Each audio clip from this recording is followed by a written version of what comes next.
Hello दोस्तों। आज का टॉपिक है भारत के पर्वत। ठीक है, चलिए देखते हैं भारत के पर्वत के संदर्भ में।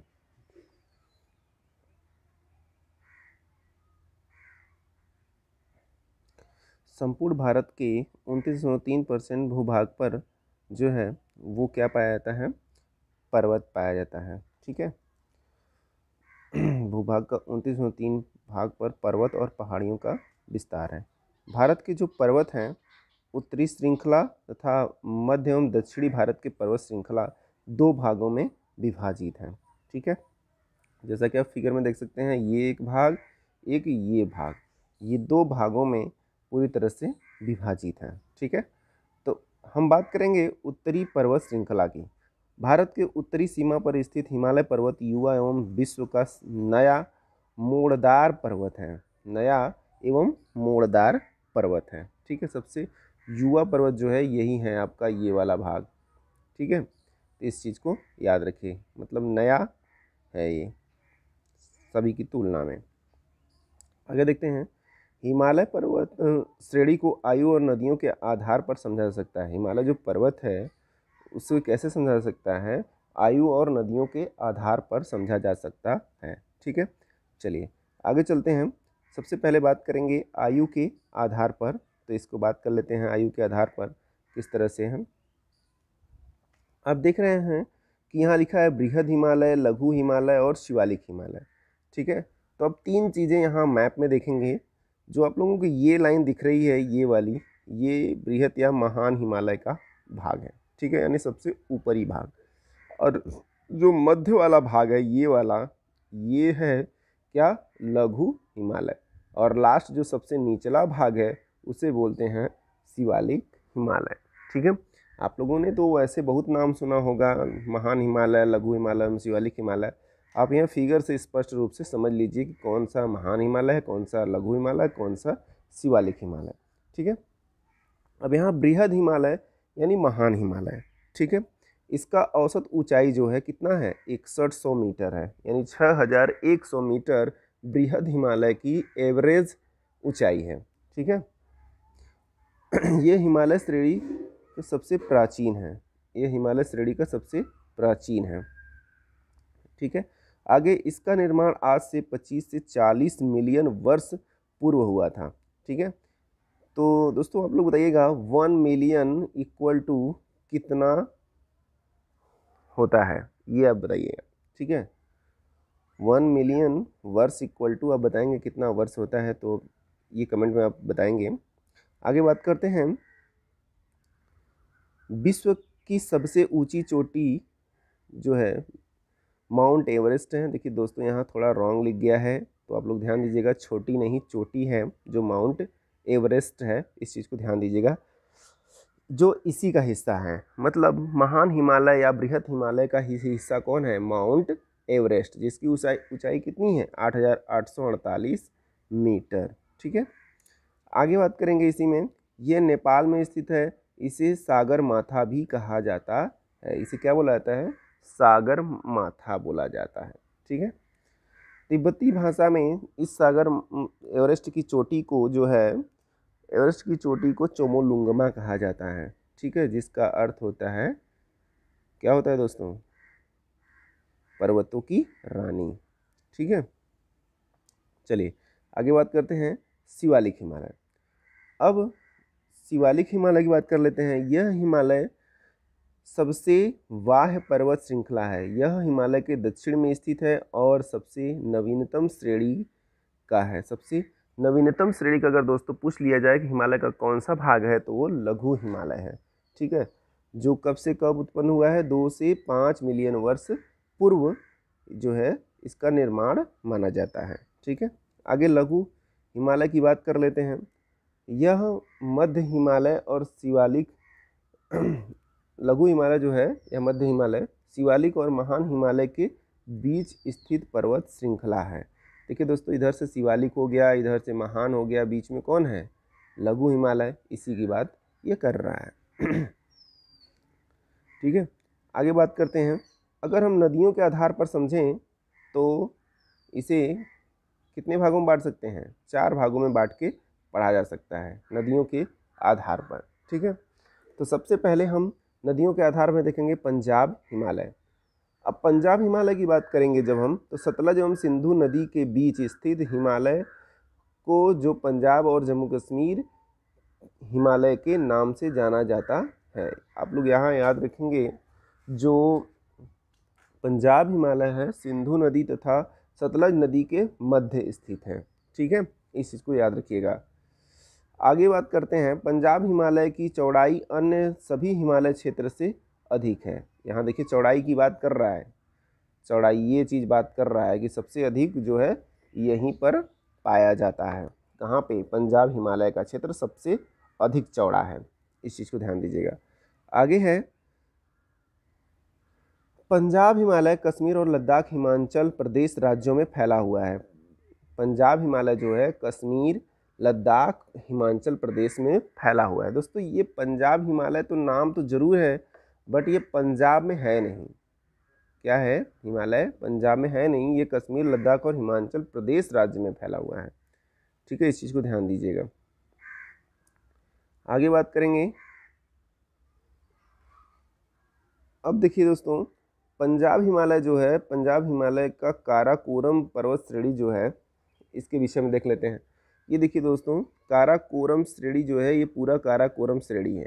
ठीक है, अब काराकोरम श्रेणी में ही गार्डविन ऑस्टिन यानी K2, जो K2 है आपका, वो इसी के अंतर्गत आता है। देखिए यहाँ पे K2 दिख रहा है ना, ये इसी के अंतर्गत। देखिए इस पर्वत श्रेणी में भारत का सर्वोच्च पर्वत K2 गार्डविन ऑस्टिन, जिसकी ऊंचाई 8,611 मीटर है।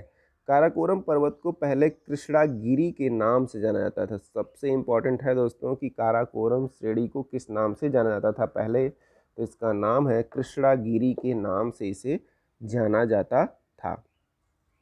आगे देखिए, काराकोरम श्रेणी को एशिया की रीढ़ कहा जाता है। तो आप लोग मोस्ट इम्पॉर्टेंट है, इसको याद रखेंगे। एशिया की रीढ़ किस श्रेणी को कहा जाता है? तो काराकोरम श्रेणी को कहा जाता है। आगे बात करेंगे पंजाब हिमालय में। देखिए पंजाब हिमालय में आगे देखते हैं, लद्दाख पर्वत श्रेणी जो है विश्व की सबसे ज़्यादा तीव्र ढाल वाली चोटी राकपोशी है। तीव्र ढाल वाली चोटी कौन सी है? राकपोशी, जो लद्दाख पर्वत श्रेणी में स्थित है। ठीक है, राकपोशी कहाँ है? लद्दाख पर्वत श्रेणी में स्थित है। ठीक है, आप लोग यहाँ देख सकते हैं। अब नेक्स्ट श्रेणी है जास्कर श्रेणी। देखिए आप लोगों ने देखा अभी लद्दाख श्रेणी, ये जो है लद्दाख श्रेणी है। अब इसके जो नीचे ये वाला भाग है, ये वाला भाग जास्कर श्रेणी है, ये वाला पीर पंजाल श्रेणी है। ठीक है, तो सबके विषय में बारी बारी से बात करेंगे, आप फिगर में देखते रहिएगा। ठीक है, तो पंजाब हिमालय में स्थित है। जास्कर श्रेणी किस हिमालय में है? पंजाब हिमालय में। देखिए पंजाब हिमालय में तो सभी स्थित हैं। ठीक है, ये पंजाब हिमालय के अंतर्गत आते हैं ये वाले भाग। ठीक है, आगे देखिए, सिंधु नदी लद्दाख पर्वत श्रेणी और जास्कर पर्वत श्रेणियों के बीच से होते हुए बहती है। देखिए सिंधु नदी जो है यहाँ से देखिए जा रही है, ये यहाँ से बता रहा हूँ आप लोगों को, ध्यान से समझ लीजिए। ये जो है ये सिंधु नदी बहते हुए इधर से इधर जा रही है। ठीक है, तो इस तरह से ये किनके बीच है? ये जास्कर श्रेणी और किसके बीच है? लद्दाख श्रेणी के बीच में स्थित है। कौन सी नदी? सिंधु नदी। ठीक है, इस तरह से याद रखेंगे आप लोग। अगर देखिए पीर पंजाल पर्वत जो श्रेणी है, श्रृंखला हिमालय की सबसे लंबी पर्वत श्रृंखला है। पीर पंजाल पर्वत श्रृंखला जो है हिमालय की सबसे लंबी पर्वत श्रृंखला है। आप यहाँ देख सकते हैं पीर पंजाल, ये वाला क्षेत्र जो है फिगर में उसे स्पष्ट नहीं हो रहा है, लेकिन फिर भी आप ध्यान देंगे, चीज़ों को समझेंगे। चलिए आगे बात करते हैं। अब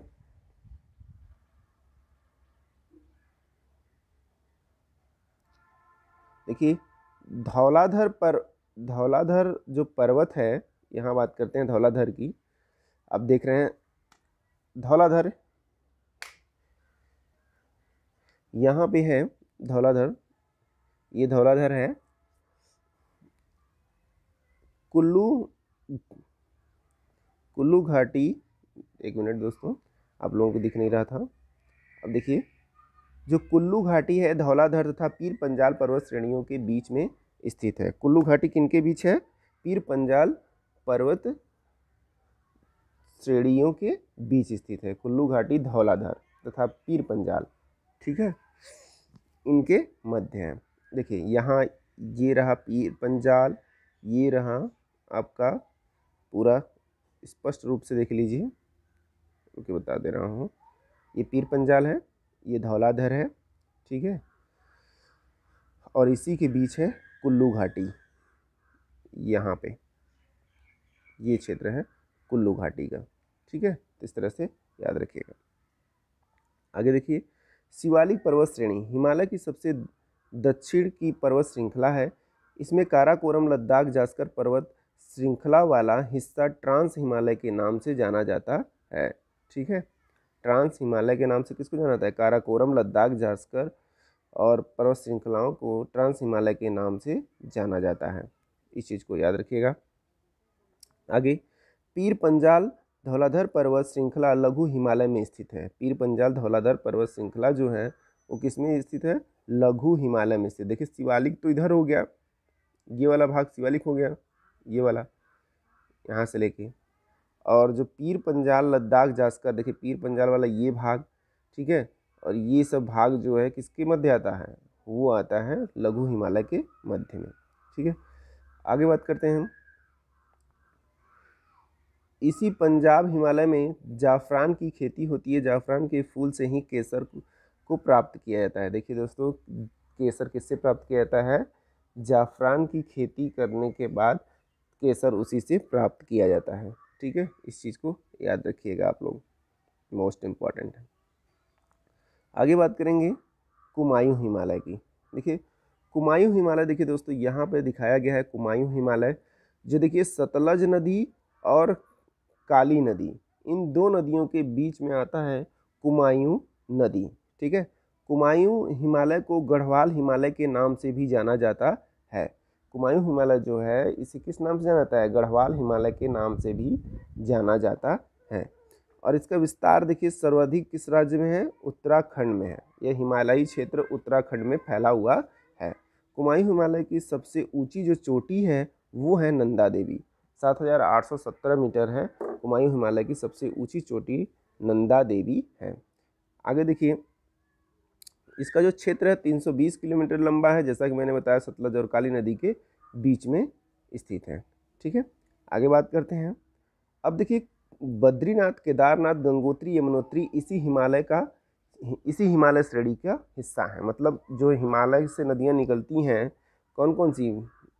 गंगोत्री, जो गंगोत्री नामक है गंगा जहाँ से निकलती है, यमुनोत्री जहाँ यमुना से निकलती है, बद्रीनाथ, केदारनाथ, ये दो प्रसिद्ध तीर्थस्थल हैं। ये सब किस हिमालय के अंतर्गत आते हैं? तो कुमायूं हिमालय के अंतर्गत आते हैं, ठीक है। देखिए यहाँ पे लिखा है, इस चीज़ को ध्यान दीजिएगा। अब आगे बात करते हैं। देखिए नेक्स्ट है नेपाल हिमालय। देखिए दोस्तों, यहाँ पे काली हिमालय है, यहाँ पे तिस्ता नदी है, सॉरी काली नदी और तिस्ता नदी, इन दो नदियों के बीच आपका कौन सा हिमालय का भाग आता है? नेपाल हिमालय का भाग आता है। और इसका विस्तार कुल कितने किलोमीटर का है? 800 किलोमीटर का है।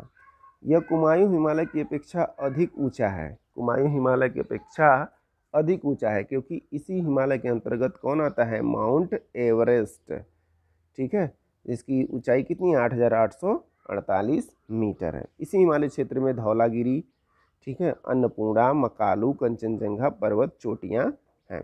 अब दोस्तों बताइएगा कंचनजंगा किस प्रदेश में पड़ता है? ठीक है, कंचनजंगा श्रेणी जो है वो किस प्रदेश में है भारत की? कमेंट में बताइए।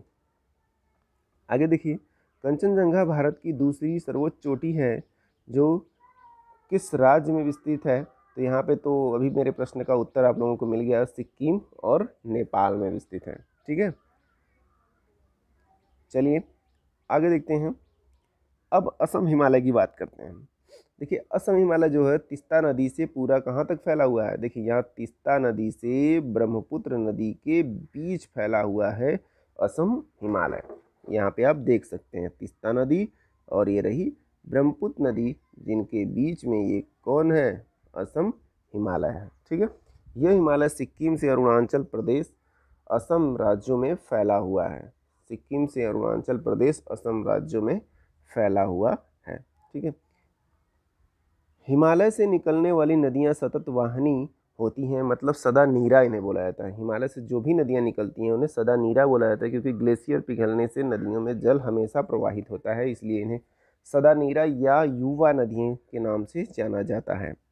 ठीक है, क्योंकि इसमें देखिए यहाँ पे लिखा है ना, नदियों का स्रोत ग्लेशियर होते हैं, जिससे पिघलने के चलते नदियाँ हमेशा बहती रहती हैं। ठीक है, चलिए आगे बात करते हैं।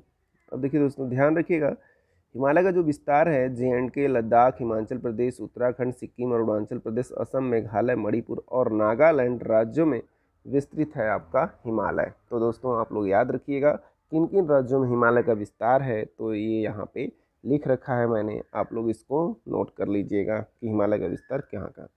उत्तर प्रदेश राज्य में हिमालय जो है नहीं है। उत्तर प्रदेश क्योंकि क्या है, ये एक मैदानी भाग है। उत्तर प्रदेश यहाँ पे एंड होता है उत्तराखंड, और यहीं से शुरू होता है आपका अपना उत्तर प्रदेश, तो इसलिए उत्तर प्रदेश का भाग हिमालय के अंतर्गत नहीं आता है। हिमालय के पूर्व से पश्चिम में प्रमुख पर्वत चोटी जो हैं उसकी बात कर लेते हैं। देखिए ये रहे प्रमुख पर्वत चोटी, नामचा बरवा पर्वत, कंचनजंगा, मकालू, एवरेस्ट, अन्नपूर्णा, धौलागिरी। ठीक है, देखिए ये सारी जो मोस्ट इम्पॉर्टेंट है। देखिए आपका यही सिक्किम राज्य है, इसी में आ रहा है आपका कंचनजंगा, और नेपाल में मकालू, अन्नपूर्णा, एवरेस्ट, धौलागिरी, नामचा बरवत पर्वत। ठीक है, तो इस तरह से हिमालय का सबसे पूर्वी सबसे ऊंचा पर्वत कोई है तो नामचा बरवा पर्वत है, जो कि कहाँ है, अरुणाचल प्रदेश राज्य में स्थित है। ठीक है, अब देखिए पटकाई पर्वत की बात कर लेते हैं। यहाँ से पटकाई पर्वत जो है, पटकाई पर्वत श्रृंखला पूर्व में भारत और म्यांमार अंतर्राष्ट्रीय सीमा पर स्थित है। देखिए पूर्व में भारत म्यांमार अंतर्राष्ट्रीय सीमा पर स्थित है, देखिए ये वाला भाग, ये पटकाई पर्वत श्रृंखला जो है, ठीक है, स्थित है। इस पर्वत श्रृंखला की ऊंचाई हिमालय से काफ़ी कम है। यह पर्वत श्रृंखला असम, नागालैंड, मणिपुर, मेघालय राज्य में फैली हुई है। देखिए पटकाई पर्वत श्रृंखला जो है यह कहाँ तक फैली है, पूरा असम, नागालैंड, मणिपुर, मेघालय, मिजोरम राज्यों तक पूरा फैली है। तो इस तरह से याद रखिएगा, पटकाई पर्वत श्रृंखला कितने राज्यों में है, तो असम है, नागालैंड है, मणिपुर, मेघालय, मिजोरम, यानी 5 स्टेटों में फैली हुई पर्वत श्रृंखला है। ठीक, आगे देखिए, पटकाई पर्वत श्रृंखला के 3 भाग हैं, पटकाई बूम, गारो खासी जयंतिया, लुसाई की पहाड़ियाँ, ये तीनों। देखिए यहाँ पे आप लोग फिगर में देख सकते हैं, मैं यहाँ पे आपको दिखा दे रहा हूँ, ध्यान से समझ लीजिए। देखिए पटकाई बूम हो गया, ये गारो, यहाँ पे हो गया आपका गारो, ये खासी, ये जयंतिया। ठीक है, यही देखिए दोस्तों वो 3 पहाड़ियाँ हैं जिसकी वजह से जो है यहाँ पे वर्षा सर्वाधिक होती है। अब देखिए यहाँ लुसाई वाला यहाँ है। ठीक है, आप लोगों को 3 भाग बताया था मैंने ना, पटकाई बूम, गारो खासी जयंतिया एक भाग, दूसरा भाग, तीसरा भाग लुसाई, ये 3 भाग हैं किसके, पटकाई पर्वत श्रृंखला के। ठीक है, तो इस तरह से आप लोग याद रखेंगे, मोस्ट इम्पॉर्टेंट है। अब आगे देखेंगे, नागा पहाड़ियाँ पूर्व में नागालैंड में स्थित हैं। ये भारत म्यांमार अंतर्राष्ट्रीय सीमा बनाती हैं। ठीक है, देखिए यहाँ पे नोट्स में मोस्ट इम्पॉर्टेंट है, इसे आप लोग याद रखेंगे। नागा पहाड़ियाँ पूर्व में नागालैंड में स्थित हैं, ये भारत म्यांमार अंतर्राष्ट्रीय सीमा पर स्थित हैं। ठीक, चलिए आगे चलते हैं, मध्य और दक्षिण भारत के पर्वत श्रेणियाँ। अब देखिए यहाँ पे सबसे पहले लिखा गया है अरावली पर्वत श्रेणी। अरावली पर्वत श्रेणी जो है आप लोग जानते हैं गुजरात से लेकर राजस्थान, हरियाणा राज्य तक ये विस्तृत है। यहाँ पे देख सकते हैं आप लोग अरावली पर्वत। ठीक है, अब अरावली पर्वत जो है इसकी सर्वोच्च जो चोटी है वो कौन सी है, गुरु शिखर है। उसकी सर्वोच्च चोटी की कौन सी है, गुरु शिखर, जिसकी ऊंचाई कितनी है, 1722 मीटर है, और ये कहाँ है, राजस्थान में है। गुरु शिखर कहाँ है, राजस्थान में है, और अरावली पर्वत की सबसे ऊंची चोटी है, जैसा कि आप लोग फिगर में यहाँ देख सकते हैं, फिगर में बनाया गया है। ये पर्वत श्रेणी 570 मिलियन वर्ष पुरानी है। देखिए 570 मिलियन वर्ष पुरानी है। भारत ही नहीं विश्व की सबसे प्राचीन पर्वत श्रृंखलाओं में से एक है। भारत ही नहीं जो विश्व में सबसे प्राचीन पर्वत श्रृंखला कौन सी है? अरावली पर्वत श्रृंखला। आगे बात करेंगे अब मध्य और दक्षिण भारत की पर्वत श्रेणियाँ। मध्य और दक्षिण भारत की पर्वत श्रेणियों की बात करेंगे तो यहाँ पे देखिए विंध्याचल पर्वत श्रेणी की पहले बात करेंगे। अरावली के बाद विंध्याचल, ये रहा आपका विंध्याचल पर्वत श्रेणी। देखिए मैंने यहाँ विंध्याचल, कैमूर और पारसनाथ सबको एक साथ ले लिया क्योंकि ये तीनों इसी के भाग हैं, विंध्याचल पर्वत श्रृंखला के भाग हैं। आप लोग यहाँ पढ़ेंगे अभी। देखिए यह पर्वत श्रृंखला बहुत पुरानी और मोड़दार है जो कि गुजरात, मध्य प्रदेश, उत्तर प्रदेश और झारखंड राज्य में स्थित है। ठीक है, यानी चार स्टेटों में फैली हुई है विंध्याचल पर्वत श्रृंखला। ठीक है, स्पेशली जो है विंध्याचल जो है इसका मुख्य विस्तार जो है वो कहाँ है? ये मध्य प्रदेश में है। ठीक है, इस चीज़ को याद रखेंगे। अब देखिए आगे बात करेंगे। मध्य प्रदेश और उत्तर प्रदेश में फैले इसके कुछ हिस्से में भारनेर की पहाड़ी के नाम से भी इसको जाना जाता है। भारनेर की पहाड़ी के नाम से जाना जाता है। मध्य प्रदेश और उत्तर प्रदेश की सीमा पर फैले इसके कुछ हिस्से को कैमूर श्रेणी भी कहते हैं। मध्य प्रदेश और उत्तर प्रदेश की सीमा पर फैले जो है उसे क्या बोलते हैं? कैमूर श्रेणी भी इसे बोलते हैं। ठीक है, आगे बात करेंगे। झारखंड में विंध्याचल के कुछ हिस्से को पारसनाथ पहाड़ी के नाम से भी जाना जाता है। किसको? झारखंड में जो विस्तृत है विंध्याचल पर्वत का भाग उसे पारसनाथ पहाड़ी के नाम से जाना जाता है। और याद रखिएगा पारसनाथ जो पहाड़ी है ये जैन मंदिर के लिए प्रसिद्ध है तथा इसकी जो ऊंचाई है 1365 मीटर की ऊंचाई रखती है। इस चीज़ को याद रखिएगा आप लोग। अब देखिए आगे बात करेंगे मध्य और दक्षिण भारत पर्वत श्रृंखला, इसकी बात करेंगे। तो इसमें सबसे पहले बात करेंगे सतपुड़ा पर्वत की। ठीक है, सतपुड़ा पर्वत श्रेणी दक्कन के पठार का ही भाग है जो 3 भागों में बटी है। सतपुड़ा कितने भागों में बटी है? 3 भागों में बटी है। आप यहाँ पे ध्यान दीजिएगा। देखिए एक सतपुड़ा स्वयं हो जाएगी, महादेव और मैकाल। ठीक है, तो इस तरह से आप देखिए पश्चिम में इसे राजपीपला पहाड़ी के नाम से जाना जाता है। मतलब ये जो सतपुड़ा लिख रखा है मैंने इसे ही कहते हैं राजपीपला। ठीक है, मध्य प्रदेश के इसके भाग को महादेव पहाड़ी, मध्य प्रदेश के इसके एक भाग को महादेव पहाड़ी के नाम से तथा छत्तीसगढ़ में स्थित इसे एक भाग को मैकाल पर्वत के नाम से भी जाना जाता है। यहाँ फिगर में स्पष्ट रूप से दर्शाया गया है, आप लोग देख लीजिए। अब देखिए ये जो आप लोग देख रहे हैं पर सतपुड़ा श्रेणी की सबसे ऊंची चोटी जो है वो कौन सी है? धूपगढ़ी है। कौन है? धूपगढ़ी है सतपुड़ा की सर्वोच्च चोटी।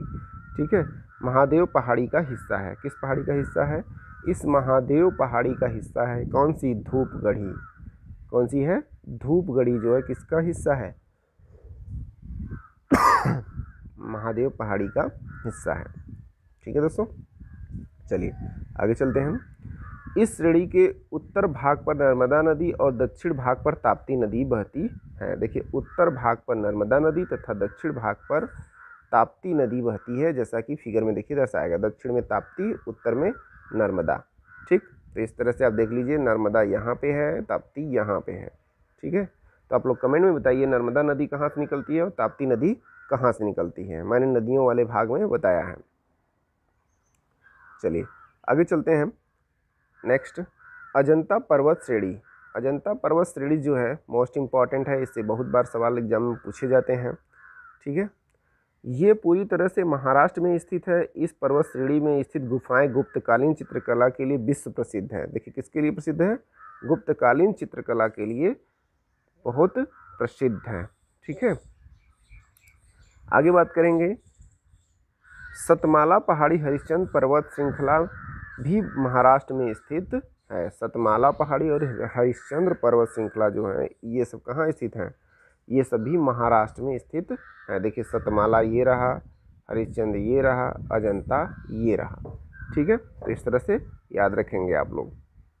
अब देखिए बालाघाट पर्वत की बात करते हैं। बालाघाट पर्वत, यह पर्वत श्रेणी महाराष्ट्र कर्नाटक तक फैली है। ये रहा बालाघाट वाला, महाराष्ट्र कर्नाटक तक फैली है।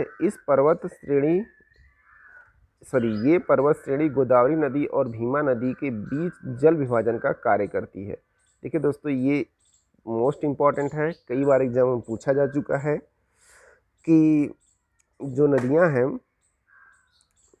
गोदावरी नदी और भीमा नदी के बीच जल विभाजन का कार्य कौन सी पर्वत श्रेणी करती है, तो आप लोगों को उत्तर करना होगा बालाघाट पर्वत श्रेणी। ठीक है, तो ये आप लोगों को पता होना चाहिए।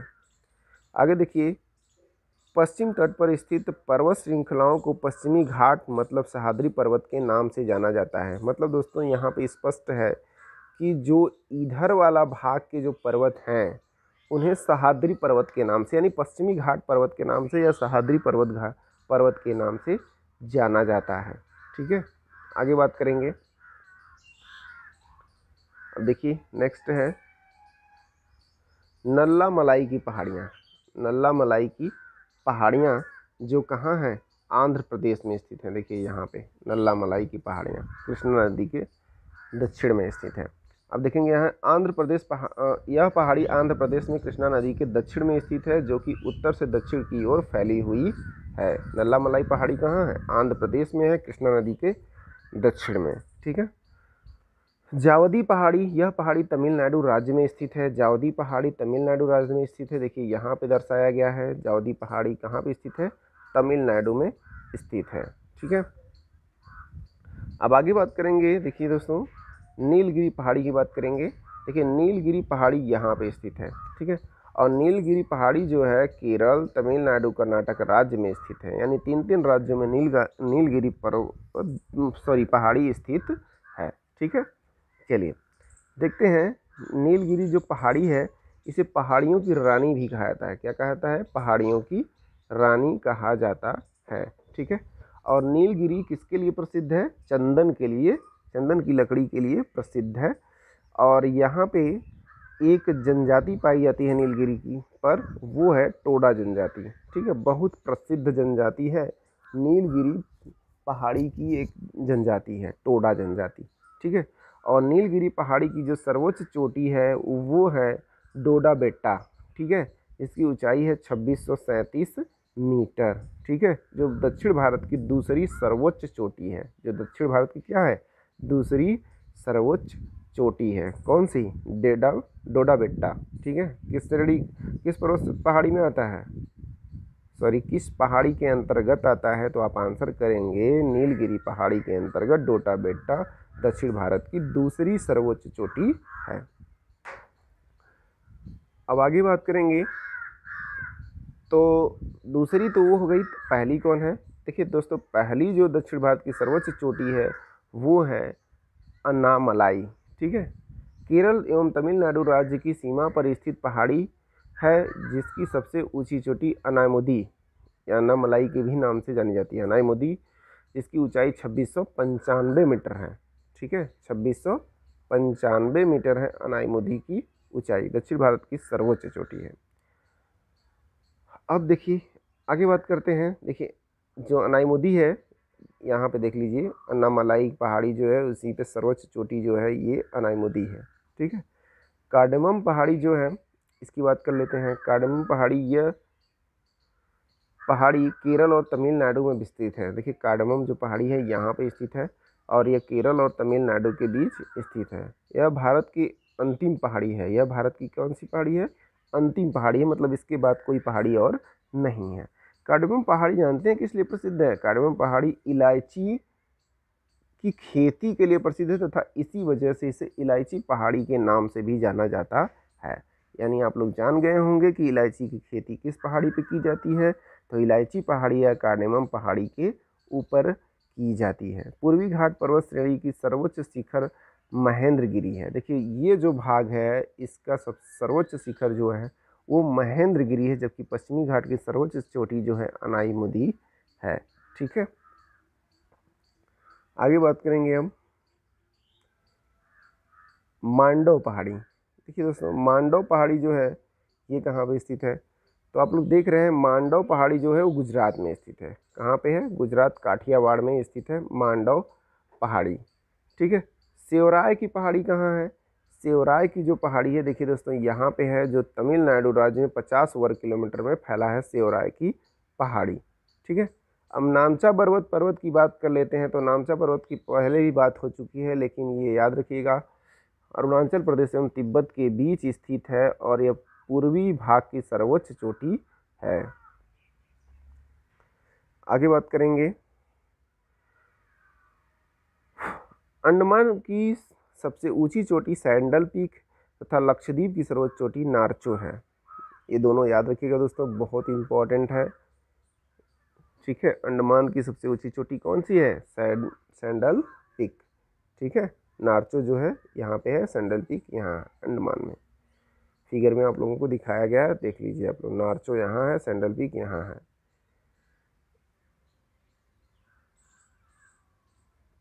अब यहाँ देखेंगे दोस्तों, ध्यान समझिएगा, जो मैदानी क्षेत्र है इसमें इसको चार तरह से देखा, चार भागों में विभाजित किया जा सकता है।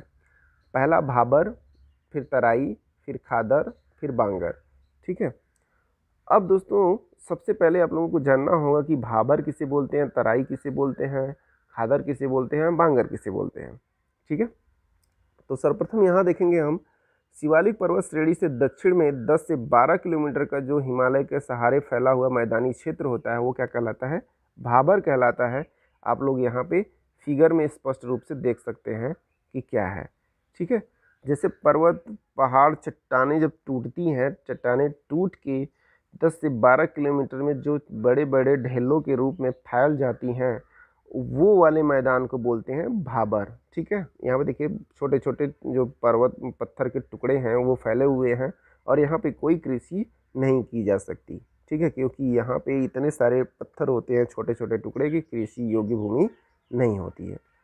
ठीक है, आगे बात करेंगे, अब दूसरा बात करेंगे तराई की।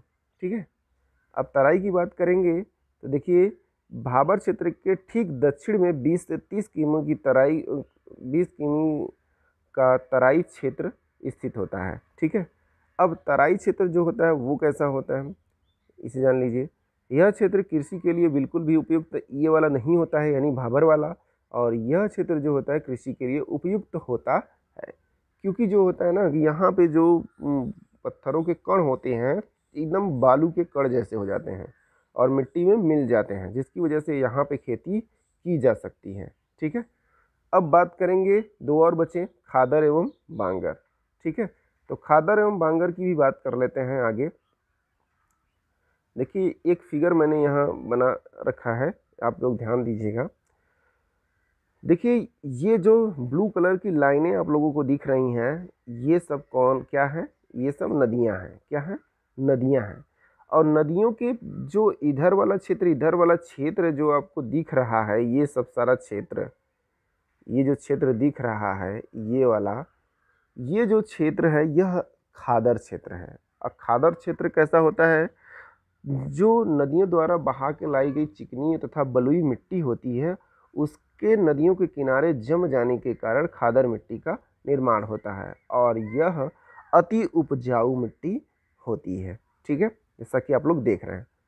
और बांगर की बात करें तो इन्हीं नदियों के तराई क्षेत्र से ऊपर वाला भाग, जो ये वाला भाग है, ये सब आपको दिख रहा होगा, ये सब भाग क्या कहलाता है? बांगर क्षेत्र। ये खादर का ही रूप है, बशर्ते ये पुरानी हो चुकी होती है और ये अभी नई रहती है, इस वजह से इसे खादर बोलते हैं। जो पुरानी हो गई है खादर, उसे बोलते हैं बांगर। ठीक है, याद रखिएगा।